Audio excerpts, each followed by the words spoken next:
বলিউডের হার্টথ্রব সিদ্ধার্থ মালহোত্রার আসন্ন অ্যাকশন ছবি যোদ্ধার বহুল প্রত্যাশিত ট্রেলার আজ প্রকাশিত হয়েছে। ট্রেলারটি দর্শকদের জন্য একটি চমকপ্রদ আভাস দিয়েছে। ট্রেলার দেখলেই বোঝা যায় যোদ্ধায় সিদ্ধার্থ মালহোত্রার চরিত্রে বীরত্ব, সম্মান এবং ত্যাগের একটি গল্প জড়িয়ে আছে এবং আছে কঠোর ও দৃঢ় প্রতিজ্ঞ যোদ্ধার মনোভাব। ট্রেলারটি একটি শ্বাসরুদ্ধকর প্যানোরামিক শট দিয়ে শুরু হয়, যেখানে তীব্র অ্যাকশন সিকোয়েন্স আছে।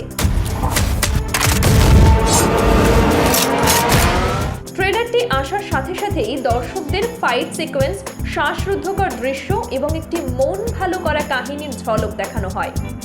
চলচ্চিত্র নির্মাতা রাজীব কুমার দ্বারা পরিচালিত যোদ্ধার প্রধান চরিত্রে সিদ্ধার্থ মালহোত্রা সহ দিশা পাটানি এবং রাশি খান্নাও আছেন। তাদের দুজনকে বিমান সেবিকার চরিত্রে দেখা গেছে। যোদ্ধাতে কাজ করার অভিজ্ঞতার কথা বলতে গিয়ে সিদ্ধার্থ মালহোত্রা বলেছেন, যোদ্ধা আমার জন্য ভালোবাসার কাজ এবং আমরা যা অর্জন করেছি তার জন্য আমি গর্বিত। এটি এমন একটি চলচ্চিত্র যা দর্শকদের কাছে সত্যিই অনন্য কিছু অফার করে। আমি এটা দেখার জন্য অপেক্ষা করতে পারছি না।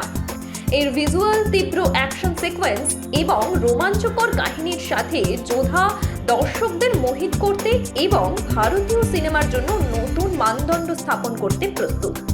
ছবিটি মুক্তির জন্য প্রত্যাশা তৈরি হচ্ছে। সিদ্ধার্থ মালহোত্রার ভক্তরা এই অ্যাকশন প্যাকড সিনেমার রোমাঞ্চকর সিনেমাটিক যাত্রা শুরু করার জন্য অধীর আগ্রহে অপেক্ষা করছে।